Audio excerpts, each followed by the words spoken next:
Jesus Cristo, para sempre seja louvado.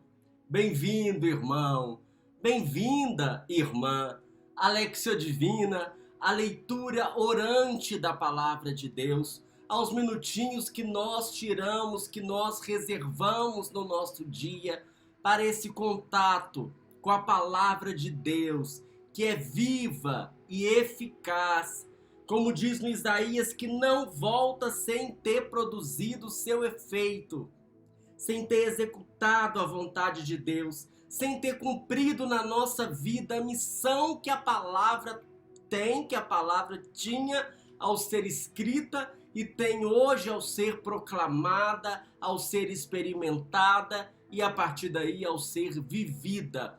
É a proposta da palavra de Deus viva que transforma a nossa vida a cada dia. Obrigado então pela sua presença aqui no canal da RCC BH. Já peço para você curtir, compartilhar, se inscrever, comentar, a maneira que nós temos de evangelizar aqui na internet e de mostrar para o YouTube que nós gostamos do vídeo, para que ele possa indicar esse vídeo para outras pessoas e assim a palavra atingir o coração e a vida de tantas pessoas. Neste dia 9 de setembro, estamos na quarta-feira da 23ª semana do tempo comum. O evangelho de hoje que vamos refletir, que vamos meditar, que vamos rezar, porque esse aqui é um grande momento de oração, estamos em oração pessoal, guiados aí pela palavra de Deus. É o evangelho de Jesus que se encontra em Lucas, capítulo 6, versículos de 20 a 26. Lucas 6, de 20 a 26. Convido você a pegar a sua Bíblia já, a reservar os seus momentinhos, entrar no seu coração. O texto de hoje, Jesus vai propor essa revolução na nossa vida, na nossa maneira de pensar, de enxergar, de viver, de interpretar a maneira do discípulo. E aí, essa que é a questão. Como é que você está em relação a isso? Como é que eu estou em relação a essa proposta de Jesus? É o que nós vamos mergulhar juntos nesta palavra, porque estamos reunidos em nome do Pai, do Filho e do Espírito Santo.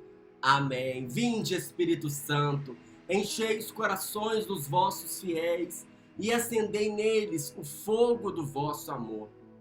Enviai, Senhor, o vosso Espírito, e tudo será criado, e renovareis a face da terra, e renovareis a face da minha casa, do meu trabalho, da minha comunidade, da minha vida, do meu dia de hoje. Amém. Eu creio, Senhor. Você vai dizer também, eu creio, Senhor. Glórias a Ti. Primeiro degrau espiritual, então, é a leitura em que vamos abrir o coração, o ouvido, os olhos e perceber o que o texto diz. Vamos lá, então? Evangelho de Jesus Cristo segundo Lucas. Naquele tempo, Jesus, levantando os olhos para os seus discípulos, disse: Bem-aventurados vós, os pobres, porque vosso é o reino de Deus. Bem-aventurados vós que agora tendes fome, porque sereis saciados. Bem-aventurados vós que agora chorais, porque havereis de rir. Bem-aventurados sereis quando os homens vos odiarem, vos expulsarem, vos insultarem e amaldiçoarem o vosso nome por causa do Filho do Homem. Alegrai-vos nesse dia e exultai, pois grande será a vossa recompensa no céu. Porque era assim que os antepassados deles tratavam os profetas. Mas, ai de vós, ricos, porque já tendes vossa consolação. Ai de vós que agora tendes fartura, porque passareis fome. Ai de vós que agora rides, porque tereis luto e lágrimas. Ai de vós quando todos vos elogiam. Era assim que os antepassados deles tratavam os falsos profetas. Palavra da salvação, glória a vós, Senhor. Vamos então, como de costume, fazer a releitura do texto. Você que está com a Bíblia, releia. Você que quiser, volte um pouco o vídeo. Ou então, feche os seus olhos e vamos tentar reconstruir a cena. Como é que o texto começa? Então, um pouquinho antes do evangelho de hoje,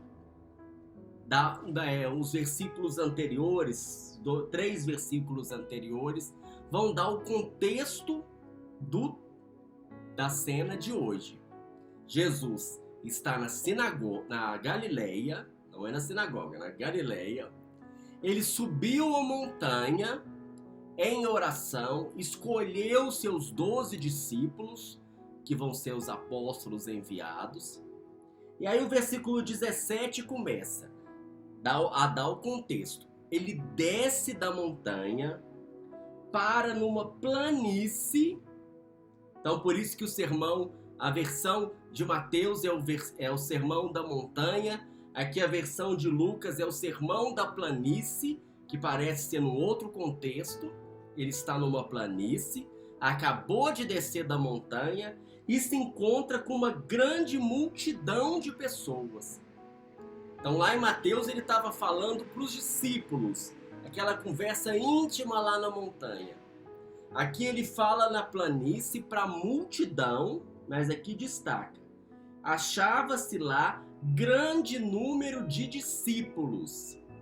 Então além dos 12, vai imaginando aí, tinha aquele tanto de discípulo, mas também um tanto de outras pessoas que não eram discípulos de Jesus, que vinham da Judéia, de Jerusalém, até lá de cima de Tiro e de Sidônia, onde hoje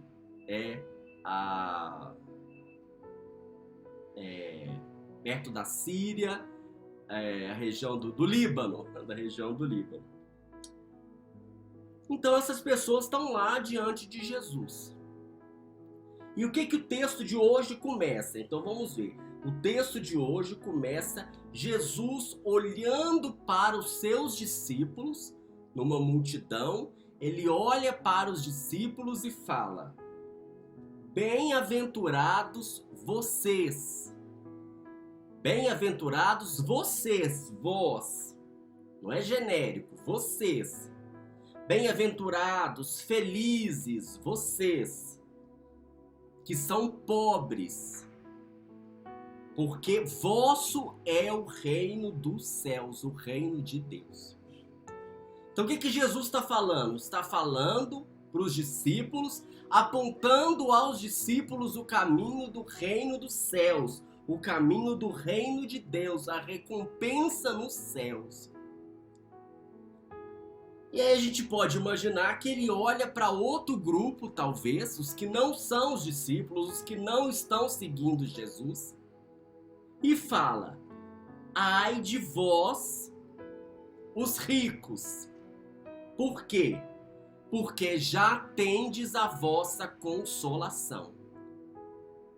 Então Jesus como que coloca a diferença daqueles que seguem, são pobres, deles é o reino dos céus.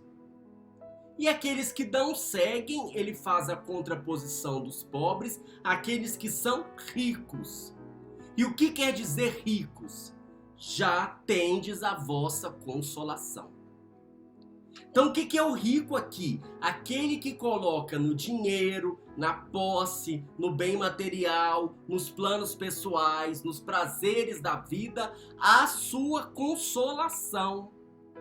Ou seja, o sentido da sua vida, o que lhe consola, o que lhe dá prazer, o que lhe traz bem, é estar centrado em si mesmo. E aí não tem espaço para Deus. E aí não tem espaço para o irmão. E no outro grupo, voltando, o grupo dos discípulos, aqueles que seguem Jesus.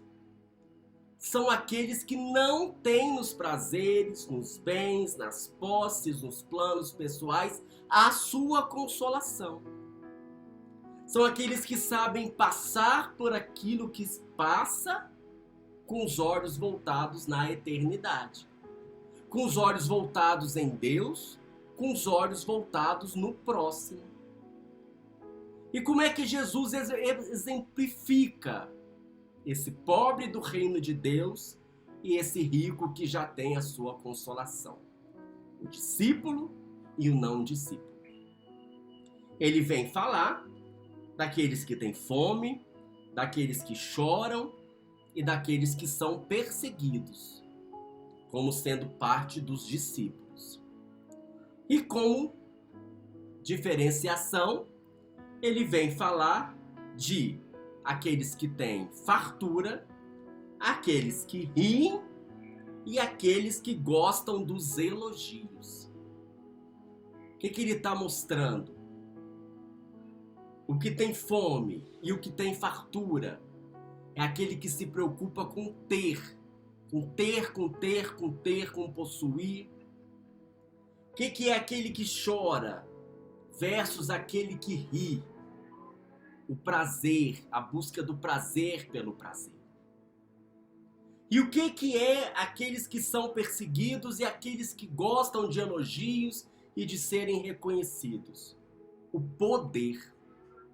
Então aquele que busca o ter, que busca o prazer, que busca o poder, não é discípulo de Jesus. Quem é discípulo de Jesus, então? Aquele que segue a Jesus, porque Jesus é um grande exemplo dessas bem-aventuranças. Ele abre o caminho da pobreza, de chorar, de ter fome, de ser perseguido. E mostra que quem quer ser discípulo de Jesus vai trilhar os caminhos de Jesus. E às vezes os caminhos de Jesus são contrários aos caminhos do mundo, aos caminhos aí das pessoas, aos caminhos da mentalidade corrente, que é ter fartura, só sorrir, só ter alegria por alegria e buscar os elogios e as recompensas. Mas esse caminho leva o egoísmo, a destruição e a tristeza. E o caminho de Jesus leva a alegria, a felicidade, a salvação e ao reino dos céus. E aí fica essa questão, cabe a cada um, dentro daquela multidão, escolher qual caminho quer seguir e qual recompensa quer obter. Se já quer ter a consolação nas coisas desse mundo, ou se quer buscar o algo mais, que preenche realmente a alma e traz sentido à vida. O reino de Deus que começa aqui na terra. E diante dessa dúvida, e diante desta decisão, e diante de perceber se eu estou no grupo dos discípulos ou se eu estou no grupo dos que não são discípulos, nós já vamos passando para o segundo degrau espiritual, o degrau da meditação, em que eu vou procurar perceber o que o texto me diz. E como nós estamos em oração, eu vou permitir que o Espírito Santo me ajude a confrontar a minha vida com esta palavra com a minha vida, que apresenta o modo de Deus nos salvar através de Jesus, o caminho para o reino dos céus que começa aqui. E olhando para a minha vida, eu vou perceber como tem sido a minha relação com a pobreza e com a riqueza, a minha relação com amor ao dinheiro, com amor às posses, aos bens materiais e aos meus planos pessoais que interessam só para mim. Se eu tenho colocado nisso a minha consolação. Como eu me sinto quando eu me deparo diante de alguém que tem mais posse do que eu. Ou quando eu não consigo ter o que eu gostaria de ter. mas também como eu me deparo diante de alguém que tem menos do que eu ou que não tem o que precisa para viver. E me coloco hoje na situação dos ricos com fartura, ou me coloco hoje na situação dos pobres que passam fome? Onde está o meu tesouro? Ou como diz a palavra de hoje, onde está a minha consolação? E assim vou seguir a exemplificação de Jesus e me colocar diante dos prazeres da vida. A dependência dos prazeres da vida, a escravidão dos prazeres da vida e principalmente os vícios que isso leva à fornicação, às bebedeiras, às orgias, às gulas, o consumismo, a preguiça. Nisso está a minha consolação, tem estado a minha consolação. E os prazeres afetivos, a necessidade de ser reconhecido, a necessidade de ser elogiado na igreja, de ser elogiado por aquilo que eu faço na família, que só tem sentido o que eu fiz quando eu sou reconhecido e quando eu fui elogiado. E essa busca da alegria constante, da agitação, como se fosse uma obrigação, parecer feliz para as redes sociais, para mostrar para as pessoas, escondendo aquilo que há dentro do meu coração, vazio que há dentro do meu coração, que não é preenchido apenas com esses prazeres da vida. Porque minha alma tem sede de algo mais, tem sede de ser discípulo de Jesus, filho de Deus, porque foi para isso que eu fui criado. E nesse contexto, eu percebo que tantas situações da minha vida não ocorreram como eu gostaria que acontecesse, ou não aconteceram como o mundo fala que tem que ser. E reconheço agora em cada situação da minha vida uma oportunidade que Deus coloca no meu caminho para eu seguir a bem-aventurança, para eu encontrar a felicidade autêntica, a felicidade verdadeira que não passa, para eu ser discípulo de Jesus, ser e viver como Jesus, ser como Jesus foi, viver como Jesus viveu, falar como Jesus falava e assim alcançar o reino dos céus. E desse jeito nós já estamos em oração, já fomos para o terceiro degrau espiritual, o degrau da oração, em que eu vou rezar com Isaías que diz: Senhor Jesus, de fato, como diz o texto do Isaías 55, os meus pensamentos não são os teus pensamentos, o meu modo de agir não é o teu modo de agir. Quanto o céu é superior à terra, assim os pensamentos do Senhor ultrapassam os meus. E eu clamo então neste dia: vem Espírito Santo, iluminar os meus pensamentos, vem Espírito Santo, transformar a minha maneira de enxergar, a minha maneira de agir, a minha maneira de ver, a minha maneira de olhar, a minha maneira de sentir, a minha maneira de interpretar a vida. Vem Espírito Santo. Abra o meu coração e me ensina a buscar aquilo que é essencial, a ter a minha consolação apenas no Senhor. Onde está o meu consolo, onde está o meu tesouro, onde está o grande amor da minha vida que traz sentido a cada situação que eu estou vivendo. Vem, Espírito Santo, para que eu possa tomar hoje esta decisão de estar no grupo dos discípulos de Jesus. Eu tomo hoje, Senhor, esta decisão de estar no grupo dos discípulos de Jesus e assim estar no caminho, passo a passo, nesse caminho do reino dos céus. Aleluia, Senhor. Vamos passando para a contemplação, para a comunhão espiritual, em que nós vamos pegar a primeira leitura que sintetiza um pouco o que a gente refletiu, o que a gente está rezando. Pois a figura deste mundo passa. A figura deste mundo passa. Só Deus permanece. Só a graça de Deus permanece.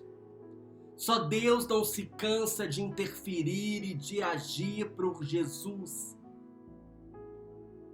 como presente, como graça, apontando o caminho da felicidade, da bem-aventurança, o caminho de seguir Jesus. Que o Senhor nos abençoe e nos guarde, que o Senhor nos mostre a sua face e nos conceda a sua graça, que o Senhor volva o seu rosto para nós e nos dê a paz. Que o Senhor nos abençoe, em nome do Pai, do Filho e do Espírito Santo. Amém. A Lectio Divina volta amanhã, se Deus quiser.